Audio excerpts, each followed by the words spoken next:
ధనుర్మాస శుభాకాంక్షలు తెలియజేస్తూ అసలు ధనుర్మాసం అంటే ఏంటి, ఆ ధనుర్మాసం విశిష్టత ఏంటి, ధనుర్మాసంలో ఏం చేయాలి, విష్ణువుకి ఆ ధనుర్మాసం ఎందుకంత ప్రీతికరం, ఈ విషయాల గురించి మనందరికీ కూడా తెలియజేయడానికి మనతో ఉన్నారు ప్రముఖ ఆధ్యాత్మికవేత్త, ఆర్ష విద్యా తపస్వి, శ్రీ శృంగేరి మహాసంస్థాన ఉభయ తెలుగు రాష్ట్రాల సంచాలకులు, ఆది శంకరాచార్య భక్త సమాజ వ్యవస్థాపకులైనటువంటి బ్రహ్మశ్రీ పసర్లపాటి శ్రీనివాస బంగారయ్య శర్మ గారు. నమస్కారం శ్రీనివాస బంగారయ్య శర్మ గారు. నమస్కారం అమ్మా. ధనుర్మాసం విశిష్టత ఏంటి, అసలు అత్యంత ప్రీతికరం విష్ణువుకి అని చెప్పి అంటూ ఉంటారు. మరి ఆ మహావిష్ణువుకి అత్యంత ప్రీతికరమైన ఈ ధనుర్మాసంలో వచ్చే విశిష్టతల గురించి ఏం చేయొచ్చు అంటారు, ఇవన్నీ కూడా తెలియజేస్తారు. ఈ ధనుర్మాసము అనేది చాలా ప్రత్యేకమైనది. సాధారణంగా మనం అందరం చాంద్రమానం ప్రకారం ఏవైనా కార్యక్రమాలన్నీ చేసుకుంటాం. కానీ ఇది సూర్యుడు ధనురరాశిలోకి ప్రవేశించినప్పుడు వచ్చేటటువంటి పండగ. అంటే సౌరమానానికి సంబంధించినటువంటి క్యాలెండర్. మంది చాంద్రమానం, సౌరమానం. ఈ సూర్యుడు ధనురరాశిలోకి వెళ్ళినప్పటి నుంచి ఒక ప్రత్యేకమైనటువంటి వ్రతాన్ని గోపికలు ఆచరించారమ్మా. పూర్వం ఏమి చేసేవాళ్ళంటే కాత్యాయని అమ్మవారికి ప్రత్యేకంగా వ్రతం చేసేవారు. శ్రీకృష్ణునికి అండి, కృష్ణుడు మాకు భర్తగా లభించాలి అని కాత్యాయని అమ్మవారి కోసం వాళ్ళందరూ వ్రతాలు చేశారు.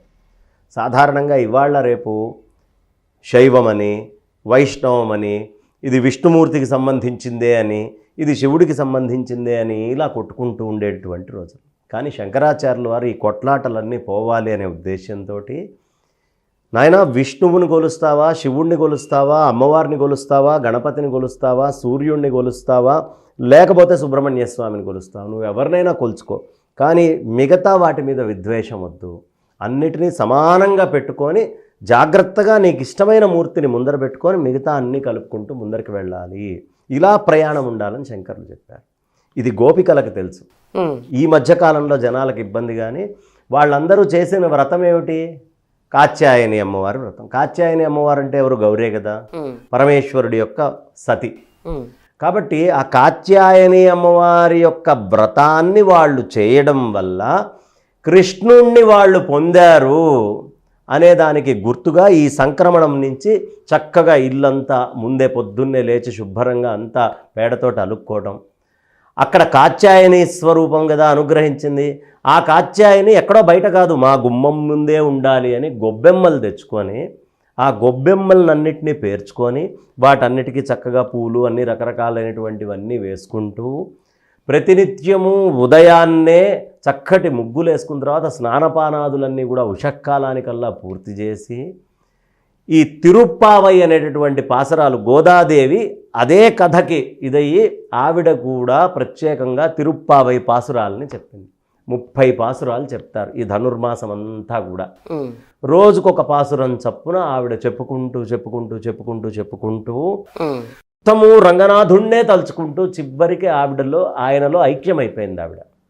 ఆ ఐతిహ్యాన్ని, ఆ కథని గుర్తు చేసుకుంటూ ఈ భూమి మీద మేమందరము గోపికలమే, ఆ పరమాత్మని పొందడానికి మాత్రమే మేము ఇక్కడికి వచ్చాము అని ఇంట్లో సంసారము వ్యవహారము ఎటు నడుస్తున్నా అందరూ చక్కగా ఇట్లా గొబ్బెమ్మలు పెట్టుకోవడం, ఆ కాత్యాయని అమ్మవారిని ముందు అక్కడ ప్రతిష్ఠ చేసుకోవడం, ఆవిడకి నమస్కారం చేసుకోవడం, అక్కడి నుంచి కృష్ణయ్య క్షేత్రానికి వెళ్ళటం, పొద్దున్నే ఒక పాసురం చెప్పుకోవడం, ఆ స్వామిని దర్శించటం, నాయన నువ్వు ఇలా అనుగ్రహించాలి మమ్మల్ని అని ఆ పాసురాలన్నీ చదువుకోవడం. ఈ పాసురాలు ఇది వైష్ణవులే అని లేదు, స్మార్తులందరూ కూడా చదువుతారు. ఎందుకు అంటే గోదాదేవి ఆవిడ ఒక ప్రమాణంగా ఇది చేసుకోవాలి అని చెప్పింది. విష్ణుమూర్తి యందు ఐక్యం అవ్వడానికి ఈ పాసురాలన్నీ కూడా ఉపయోగిస్తాయి. అందుకని దీన్ని చాలా విశేషంగా ఈ ధనుర్మాస వ్రతాన్ని ప్రత్యేకంగా ఆచరిస్తారు. ఈ ధనుర్మాసము ఆడవాళ్ళైనటువంటి వాళ్ళందరూ కూడా ఖచ్చితంగా ఈ గొబ్బెమ్మలు ఇవి పెట్టుకోవాలి. మగవాళ్ళు అనేవాళ్ళు ఎవరు లేరమ్మా, అంతా ఆడవాళ్లే. మగవాడు ఎవడైనా ఉన్నాడు అంటే వాడు కృష్ణ పరమాత్మే, వాడు రంగనాథుడే.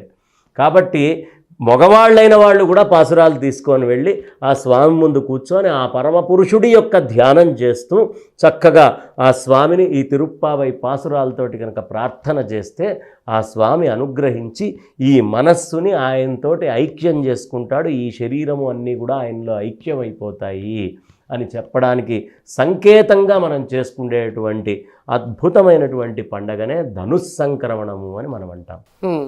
అంటే అంత విశిష్టమైన మాసం ఇది, చాలా విశేషం. ఈ మాసమే ధనుర్మాసము అనేటటువంటిది నీ లక్ష్యం ఎటుండాలి, నీ ధనస్సు ఎటువైపు సంధించాలి, ఎటువైపు నువ్వు చూడాలి అనే విషయాన్ని మనకి సూచన చేసేటటువంటి మాసం. మరి ఆ కథ కూడా ఏమైనా ఉంటే తెలియజేస్తారా? కథ అదే చెప్పా కదమ్మా, గోదాదేవి ఆవిడ రోజు పూలమాల అన్నీ తీసుకొని, ఆవిడకి చాలా ఇష్టమైనటువంటిది, అలా వెళ్ళి చక్కగా పాసురాలన్నీ చెప్పుకుంటూ అందరినీ తలుపులు కొట్టి లేపుతూ ప్రతి వాళ్ళని, ఓయ్ నువ్వు లేచావా లేదా, ఇదిగో ఈ తలుపు గొళ్ళెం ఇలా ఉంది, ఆ స్వామివారి యొక్క లీలల్ని ఆయన గొప్పతనాల్ని అన్నిటినీ వర్ణించుకుంటూ అదే తలుచుకుంటూ ఆవిడ ఆయన అయిపోయేటటువంటిది ఏదైతే ఉందో దానినే ప్రత్యేకము ఈ మాసం కింద చెప్తారు. ఈ మాసములో కాత్యాయని అమ్మవారిని, పరమేశ్వరుణ్ణి మర్చిపోకుండా ధ్యానం చేయాలి. ఎవరు కాత్యాయని అమ్మవారిని ధ్యానం చేస్తారో ఈ మాసంలో పెళ్ళైనటువంటి వాళ్ళు చాలా కాలం దాకా వాళ్ళ సౌమాంగల్యము అనేటటువంటిది నిలిచి ఉంటుంది, దీర్ఘ సుమంగలిగా వాళ్ళు ఉంటారు. అదే పెళ్ళి కానటువంటి వాళ్ళకి యోగ్యమైనటువంటి భర్త వస్తాడు. ఇదంతా భౌతికం, కానీ ఇదంతా వదిలిపెడితే సాక్షాత్తు పరమాత్మతోటి కలవడానికి అనుబంధమైనటువంటి మాసము ఈ ధనుర్మాసము. ఇది మార్గశీర్షము పుష్యము మధ్యలో వచ్చేటటువంటి ఒక మహత్తరమైనటువంటి కాలమమ్మ. అంటే మన గొప్పతనం ఏమిటి అంటే ప్రతీదీ మనకి గ్రహాలతోటి అనుబంధమై ఉంటుంది. సూర్యుడు ఎక్కడున్నాడు, చంద్రుడు ఎక్కడున్నాడు, ఈ సమయంలో భూమి ఎక్కడ ఉంది, మిగతా గ్రహాలన్నీ ఏ ఏ కక్ష్యల్లో ఎక్కడ ఉన్నాయి, అలాంటి కక్ష్యల్లో ఉన్నప్పుడు సూర్యుడు ఇక్కడ ఉన్నప్పుడు ఈ విధమైనటువంటి ఆచరణ, ధ్యానమో ప్రార్థనో ఈ విధమైన కార్యక్రమం చేస్తే అది వెంటనే ఫలిస్తుంది అని దర్శించినటువంటి మన ఋషులు అద్భుతమైనటువంటి ఆస్ట్రానమీ మీద, అద్భుతమైనటువంటి ఆస్ట్రాలజీ మీద పట్టున్నటువంటి ఋషులు వాళ్ళు ఆచారాలని నిర్ణయించారు. ఆ ఆచారాల్లో ఈ ప్రత్యేకత ఏమిటంటే కాత్యాయని అమ్మవారిని తలుచుకోవడం, ఆ వెంకటేశ్వర స్వామో రంగనాథుడో ఆ కృష్ణయ్యో ఆ రామచంద్రమూర్తో వాళ్ళని తలుచుకుంటూ వెళ్ళాలి. అయితే రాముడి దగ్గర కంటే కూడా ఎక్కువ కృష్ణయ్య దగ్గరికి, రంగనాథుడి దగ్గరికి, వెంకటేశ్వర స్వామి దగ్గరికి ప్రత్యేకంగా వెళ్తారు, తరిస్తారు అందరూ ఈ పాసురాలు. అదేవిధంగా అండి మీరు అన్నట్లుగా గౌరీదేవికి మీరు అన్నట్లు కాత్యాయని వ్రతం అనేది ఏ విధంగా చేసుకుంటారో తెలియజేస్తారా? ఈ కాత్యాయని అమ్మవారి యొక్క వ్రతము ఆచరించడానికి ఒక సంకల్పము, దానికి చేసేటటువంటి పూజా విధానము అన్నీ కూడా ప్రత్యేకంగా వాటికి రాయబడి ఉంది. అది ఒక బ్రహ్మగారిని పిలిచి ఒక శుభముహూర్తాన కాత్యాయని వ్రతం కింద చేస్తారు. లేకపోతే కాత్యాయని అమ్మవారి యొక్క క్షేత్రానికి వెళ్ళి ప్రార్థన చేసి ఈ ఆవు పేడ, ఏ పేడ పడితే ఆ పేడ తెచ్చుకోకూడదమ్మా, ఆ ఆవు పేడని మాత్రమే తెచ్చుకొని చక్కటి రంగవల్లులు దిద్ది ఆ రంగవల్లుల్లో ఈవిడ్ని అమ్మవారి కింద పెట్టి దాని చుట్టూ ప్రదక్షిణం చేసుకొని ఆ తర్వాత అది ఎవ్వరినీ తొక్కనీయకుండా అత్యంత పవిత్రంగా కాపాడుకుంటూ అమ్మవారిని ప్రతి అంగిటి ముందు తీసుకొని వచ్చి ప్రతి వీధిలో ప్రతి వాకిట్లో అమ్మవారిని తీసుకొచ్చి ప్రతిష్ఠ చేసి రకరకాలైనటువంటి పూలు పండ్లు అక్షతలతోటి అర్చించి ఆవిడ చుట్టూ ప్రదక్షిణాలు చేసుకొని కొంతమంది పాటలు కూడా పాడుకుంటారు.